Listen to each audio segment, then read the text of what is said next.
পাঠ কৰিবলৈ লৈছোঁ এটি গল্প। শিৰোনাম বৈধ স্বামীৰ অবৈধ সন্তান। আজি লাৱণ্যৰ বিয়াৰ দিন। মাকে লাৱণ্যৰ কাণত পৰাকৈ চিঞৰিয়ে ক'লে। বাপেকটোৱে গল হেকাহি এটা মাৰি সেই ঠাইৰ পৰা আঁতৰি গ'ল।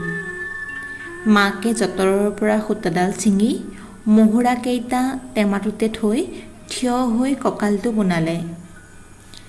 মাই, আজি মোৰ বিয়াৰ 7 বছৰে হ'ল অ'। পকা থেকেৰাহেন লাৱণ্যৰ মুখখনত গালৰ ৰঙা তুল কোনোবাই চিকুটি দিয়াৰ দৰে। ঠেহ পাতি ধৰা সৰু ছোৱালীজনীৰ হৈ লাৱণ্যই মাকৰ আঁচলত ধৰিলে।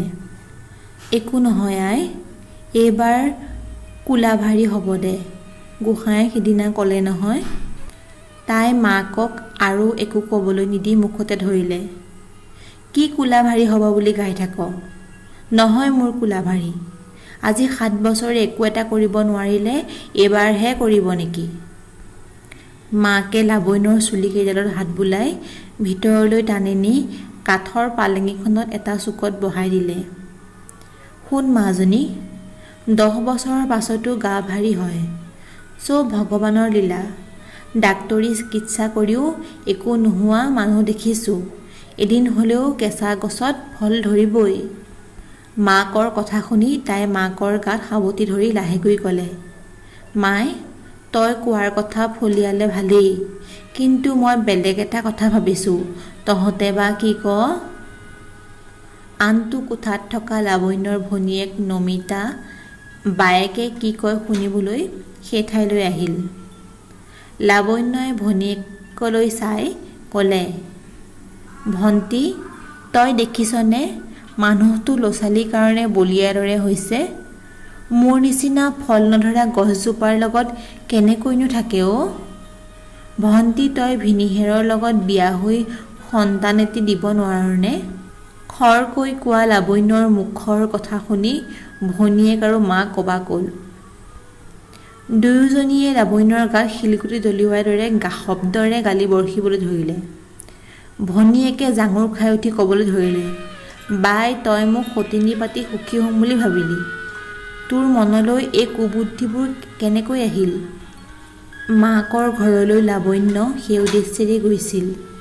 তাই ঘৰতে ভনীয়েকক গিৰিয়েকলৈ আনি বংশ পৰিয়াল ৰক্ষা কৰাৰ কথা চিন্তা কৰিছিল। শাহু শহুৰ নথকা এখন ঘৰ, গিৰিয়েকৰ গেলামালৰ দোকানখনৰ লগোৱা বিহাৰী ল'ৰা ৰামু আৰু সিহঁত দুটাৰ সৈতে 3জনীয়া পৰিয়ালটো। লাৱণ্যৰ বিয়াৰ পাছত বিয়া দিয়া নন্দেক লভিতা গিৰিয়েকৰ ঘৰৰ পৰা একেবাৰে আহি সিহঁতৰ লগতে থাকিবলৈ লৈছিল। ককায়েকে আন এডৰা মাটিত সৰুকৈ ঘৰ এটা সাজি জীয়েকৰ সৈতে তাইক থকাৰ দিহা কৰি দিলে। মাক আৰু ভনীয়েকৰ পৰা তাই ভবাৰ দৰে সন্মতি নাপাই ঘৰলৈ উভতিল। এনেকৈয়ে বাৰিষাৰ পাছৰ ধৰাৰ বুকুলৈ শৰতৰ আগমন হ'ল, যদিও লাৱণ্যৰ জীৱনৰ গতি একে হৈ থাকিল। বায়েক সেইবাৰ ঘৰলৈ ঘূৰি অহাৰ পাছত খবৰ খাতি নোপোৱাৰ বাবে শৰতৰ সময়ত পূজা চাম বুলি নমিতা এদিন আকস্মিকভাৱে লাৱণ্যৰ ঘৰ পালেহি। বায়েক ভিনীহেক আৰু ৰামুৰ লগত সেইবাৰ তাই ভালকৈ পূজা চালে। নমিতা বায়েকৰ ঘৰত থকা সময়খিনিতে বায়েকৰ ঘৰৰ কাষৰ ছোৱালী এজনী দুদিনমান পিঠাগুৰি খুন্দিবলৈ আহিছিল। কেতিয়াবা নমিতাই পিঠাগুৰি চালি দি বা ঢেঁকীকে দি সহায় কৰিছিল।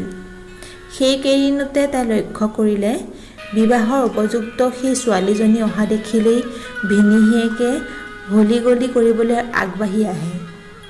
নমিতাৰ চকুত এই কথা ধৰা পৰিল। বাইদেউ, তই ভিনীক চকু দিব নোৱাৰ নেকি? সেইজনীৰ লগত লীলা-খেলা মই ভাল দেখা নাই। বায়েকে চৌকাত জুই ধৰি থাকোঁতে কাষতে বহি তাই খঙেৰে ক'লে। বায়েকে চৌকাত ফুফুৱাই চুঙাটোৰ পৰা মুখখন আঁতৰাই জ্বলিবলৈ ধৰা খৰিকেইডাল ভিতৰলৈ সুমুৱাই দি লাহেকৈ ক'লে, কিয়? সন্তান এটাৰ বাবে এতিয়া বলিয়া ভিনীহেৰে তাকে নকৰি কি কৰিব? আনিব মোলৈ সতিনী এজনী, মইতো ৰখাব নোৱাৰোঁ। নমিতা বায়েকৰ কথাত জাঙুৰ খাই আহিল। সেই বুলি তই ভিনীক বেলেগৰ হাতত এৰি দিবি?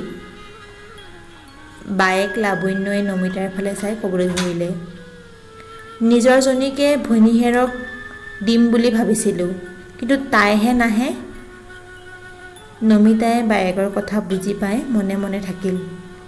পূজাৰ পাছতে আহিনৰ দুমাহীৰ দিন, গতিকে নমিতা দুদিন আগলৈকে ঘৰলৈ উভতিল। সেইকেইদিন নমিতা চিন্তাত পৰিল, বায়েকৰ কি হ'ব? তাইক এই কথাই জোকাৰি পেলালে। তাই সকলো কথা মাককো জনালে।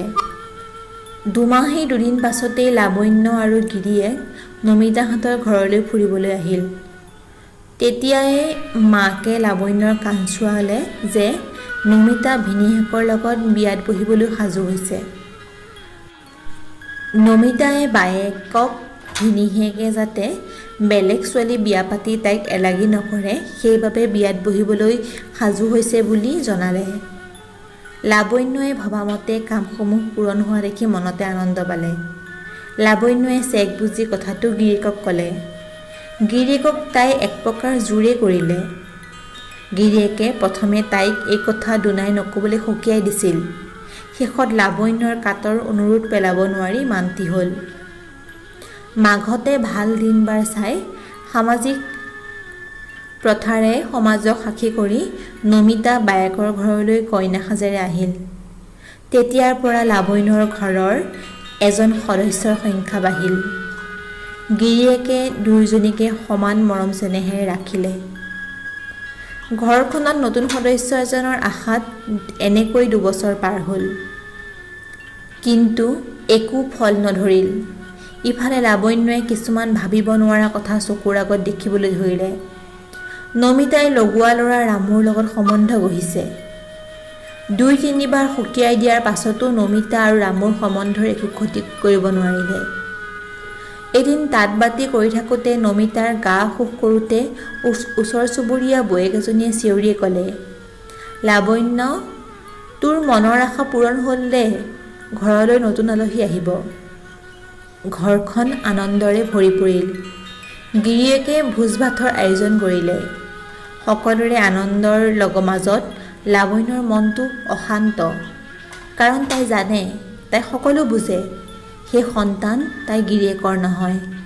সকলো জানি বুজিও তাই নিশ্চুপ। ভনীয়েকক কিদৰে সেই ভয়ানক সমাজৰ মাজলৈ বিচাৰৰ বাবে ঠেলি দিয়ে। এসময়ত ভনীয়েকৰ এটি ছোৱালী সন্তান জন্ম হ'ল। ঘৰখনত আনন্দৰ সীমা নোহোৱা হ'ল। গিৰিয়েকেও সন্তানৰ মোহত নমিতাক আঁকোৱালি ল'লে। লাৱণ্যই নিজকে অকলশৰীয়া অনুভৱ কৰি হীনমন্যতাত ভুগিবলৈ ধৰিলে। সময়ৰ দ্ৰুতগতিয়ে লাৱণ্যক ক্ৰমান্বয়ে অস্থিৰ কৰি তুলিলে। এদিন সকলো চিন্তা একাষৰীয়া কৰি এক সিদ্ধান্ত ল'লে। লাৱণ্যই ৰামুৰ লগত সম্বন্ধ গঢ়িবলৈ আগবাঢ়িল।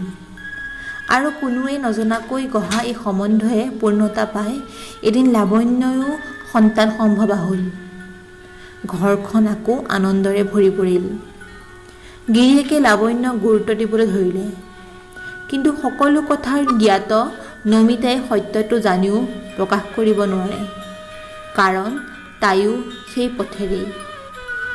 লাৱণ্যৰ কোলালৈ ল'ৰা সন্তানৰ আগমন হ'ল। ঘৰখনে পূৰ্ণতা পালে। নতুন সদস্যৰ সৈতে বছৰ কেইটি আগুৱাই গ'ল। গিৰিয়েকে বংশ ৰক্ষাৰ বাবে ল'ৰা হোৱাৰ বাবে লাৱণ্যক আগৰ দৰে মৰম চেনেহ কৰিবলৈ ধৰিলে। ল'ৰা আৰু ছোৱালীৰ পিতৃত্ব পাই গিৰিয়েকে আনন্দৰে থাকিবলৈ ল'লে। সকলো কথাৰ অগোচৰ হৈ গিৰিয়েকৰ আনন্দক লাৱণ্য আৰু নমিতাই নিৰ্দোষীৰ দৰে চাই ৰ'ল। ৰামুৱেও একো নজনাৰ দৰে লগোৱাৰ দৰে কাম কৰি গ'ল। সিহঁতৰ ল'ৰা ছোৱালীহাল ডাঙৰ হ'ল। তেনে অৱস্থাতে এদিন সামান্য অসুখতে গিৰিয়েকে ইহ সংসাৰৰ পৰা বিদায় ল'লে।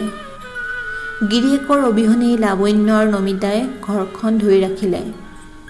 ৰামুৰ লগতে ৰামুৱে সংগ দিলে। নমিতা, লাৱণ্য, ৰামুৱে এনেদৰে থাকিবলৈ ল'লে যে সিহঁতৰ মাজত একো সম্বন্ধই নাই। হৈ যোৱা প্ৰতিটো ঘটনা কেৱল একোটা সপোন আছিল। ইফালে গিৰিয়েকেও সকলো কথাৰ পৰা অগোচৰ হৈয়ে এই সংসাৰৰ পৰা বিদায় ল'লে। অকল গিৰিয়েকেই নহয়, হৈ যোৱা ঘটনাৰ সাক্ষী কেৱল তেওঁলোক তিনিজন।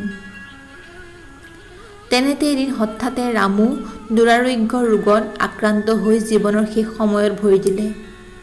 কিন্তু লেকেটীয়া জীৱ দৰে বেমাৰটো বুকুতে লৈ শয্যাগত হৈ থাকিল। গাঁৱৰ সকলোৱে নাম গুণ গাই ৰামুৰ এই সংসাৰৰ পৰা মুক্তিৰ বাবে প্ৰাৰ্থনা কৰিলে। কিন্তু ৰামু শয্যাগত হৈ বহুদিন এনেকৈয়ে পৰি ৰ'ল।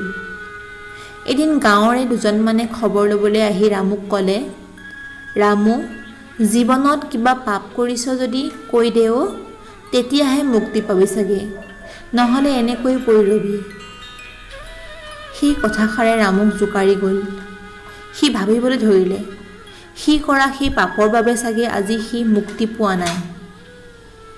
এদিন ৰামুৱে মনতে জুকিয়াই তাক সেই পাপৰ পৰা পৰিত্ৰাণ পোৱাৰ উপদেশ দিয়া দুজনক মাতি আনি নমিতা আৰু লাৱণ্যৰ লগত তাৰ সম্বন্ধ আৰু সন্তান দুটিৰ কথা ক'লে। গাঁৱৰ সেই দুজনৰ কথাই ফল ধৰিলে। ৰামুৱে কথাখিনি কোৱাৰ এদিনৰ পাছতেই মৃত্যুক আঁকোৱালি লৈ মুক্তি পালে।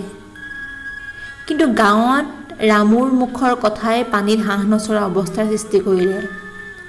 গাঁৱৰ কোনো মানুহ নমিতাহঁতৰ পদূলিলৈ নহা হ'ল। ৰামু সৎকাৰ কৰিলে যদিও তাৰ পিছৰ কোনোৱে খবৰ নল'লে। গাঁৱৰ দুজনী মানুহ পতিতা হৈছে। গাঁৱৰ লাইব্ৰেৰীৰ চৌহদত ৰাইজ গোটোৱা হ'ল। নমিতা আৰু লাৱণ্যক ৰাইজৰ ওচৰলৈ মতা হ'ল।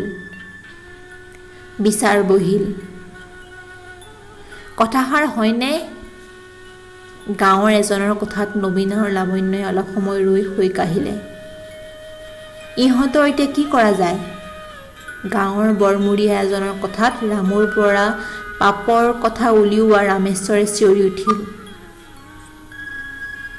ইহঁতক গাঁৱৰ পৰা উলিয়াই দিব লাগে। ইয়াত ইহঁতৰ কোনো কাম নাই। আমাৰ ল'ৰা ছোৱালী বেয়া হ'ব ইহঁত থাকিলে। ইহঁত পতিতা। নমিতা আৰু লাৱণ্যৰ বিচাৰৰ মূল পৰ্যায়ত উপনীত হৈ সকলোৱে খেদিবলৈ লোৱাৰ সময়তে লাৱণ্য আৰু নমিতাৰ নন্দেক লভিতা, যি গাঁৱৰে অন্য এখন বাৰীত ছোৱালীজনীৰ সৈতে বাস কৰি আছিল, তাই মাত লগালে, অ' ৰামেশ্বৰ ককাই, এতিয়া যে তুমি বিচাৰ শুনালা, মোক যে বিয়াৰ 8 মাহতে কোলাভাৰী হোৱাৰ বাবে গিৰিৰ ঘৰৰ পৰা খেদি দিলে জানা নহয়? কিয় খেদি দিলে মনত আছেনে তোমাৰ? তোমাৰ বাবে নহয় জানো ৰামেশ্বৰ ককাই? সমূহ ৰাইজে অবাক চাৱনেৰে ৰামেশ্বৰৰ ফালে চালে। ৰামেশ্বৰ বিবাহিত যদিও ঘৈণীয়েকৰ মৃত্যু হৈছে আৰু জীয়ৰী ছোৱালীজনীকো বিয়া দি উলিয়াই দিয়া হ'ল। কি হ'ল ৰামেশ্বৰ, কথাষাৰ সত্য নেকি? বৰমূৰীয়া জনৰ কথাত ৰামেশ্বৰ তললৈ মূৰ কৰি থিয় হ'ল। লভিতাক বিয়া পাতিম বুলি লোভ দেখুৱাই সৰ্বনাশ কৰি ৰামেশ্বৰে বেলেগ এজনী তিৰোতা আনি ঘৰ সোমোৱালে। যেতিয়া লভিতাই নিজৰ ৰামেশ্বৰৰ সন্তানৰ মাতৃ হ'বলৈ ওলাইছে বুলি গম পালে, তেতিয়া ককায়েকে চাই দিয়া ল'ৰাৰ লগতে বিয়াত বহিল। কিন্তু বিয়াৰ 8 মাহতে কন্যা সন্তান জন্ম দিয়া লভিতাক ঘৰখনে বিশ্বাসত নলৈ খেদি পঠিয়ালে। লভিতাই আকৌ মাত লগালে, মোৰ স্বামীৰ ঘৰৰ পৰা মই তোমাৰ কাৰণে আহিলোঁ ৰামেশ্বৰ ককাই। এতিয়া তুমি মোৰ অবৈধ সন্তানৰ দোষী। তোমাৰ কি শাস্তি হ'ব কোৱা? সমূহ ৰাইজে হয়নে বুলি চিঞৰি উঠিল। ৰামেশ্বৰে হৈ কাঢ়িলে। এটাৰ পিছত এটা গোচৰৰ সন্মুখীন হোৱা ৰাইজখনে দোষীক কঠোৰ শাস্তিৰ সলনি এক মীমাংসা কৰিবলৈ বিচাৰিলে। দুয়োটা গোচৰেই বৈধ স্বামীৰ অবৈধ সন্তান, এই কথাৰ ওপৰতে আছিল। লভিতাই ইমান দিনে ৰামেশ্বৰক ৰেহাই দি নিজে কষ্ট কৰি থাকিও ৰামেশ্বৰৰ সংসাৰত আঁচোৰ এটাও আহিবলৈ নিদিলে। ৰাইজে আকৌ বিচাৰ কৰি বৰ্তমানক কেও কিছু নথকা ৰামেশ্বৰলৈ নমিতাহঁতৰ নন্দেকক গতাই ছোৱালীজনীক ৰামেশ্বৰৰ জীয়ৰী ৰূপে স্বীকৃতি দি পাপৰ প্ৰায়শ্চিত্ত কৰিলে। নমিতা আৰু লাৱণ্যৰ দোষ মাৰ্জনা কৰি সকাম এভাগ পাতিবলৈ দিহা দি মৃত ৰামুক বাপেকীৰ মৰ্যাদা দিলে। সকলোৱে নিজৰ নিজৰ পাপৰ প্ৰায়শ্চিত্ত কৰি সমাজৰ আগত আঁঠু ল'লে। অবৈধ স্বামীৰ সন্তানস্বৰূপ সন্তানকেইটাই প্ৰকৃত পিতৃ পালে। আজি আপোনালোকে মোৰ এটি গল্প বৈধ স্বামীৰ অবৈধ সন্তান শুনি কেনে পালে জনাব। এইদৰে সদায় সাহিত্য আৰু অন্যান্য সোৱাদৰ বাবে চেনেলটো ছাবস্ক্ৰাইব কৰিব। চাই থাকিব অসম অমৃত। ধন্যবাদ।